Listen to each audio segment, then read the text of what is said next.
C'est aujourd'hui la journée que je redoute le plus, puisqu'il y a beaucoup de dénivelé. 700 km à vélo de Paris jusqu'à mon village en Aveyron, c'est parti pour le jour 5. Hier soir j'ai dormi en warm shower, donc j'ai été accueillie par Estelle et Marion, qui ont été adorables. Donc Marion est maraîcher. Du coup le soir on a mangé un repas avec tous ces légumes et tout, enfin, c'était tellement bon. On a passé un trop bon moment, on a discuté, eux ils ont déjà voyagé à vélo.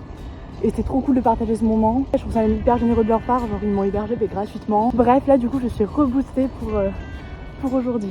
Il s'agit de l'étape avec le plus gros dénivelé positif car je roule maintenant dans le Massif central. Bon, je viens de terminer la première grosse montée du jour. Je suis super contente parce que ça s'est vraiment bien passé.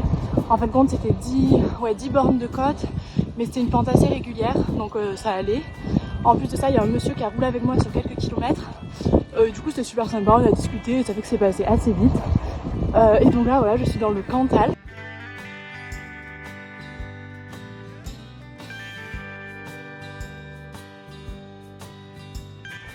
Bon, après avoir fait une pause repas dans un champ, me voilà repartie. Et là ça y est, ça grimpe à nouveau. En plus là pour le coup maintenant il fait chaud, comme d'hab dans ce voyage en fait.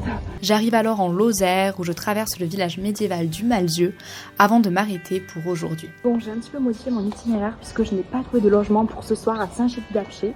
Donc là je suis à Saint-Alban-sur-Limagnole.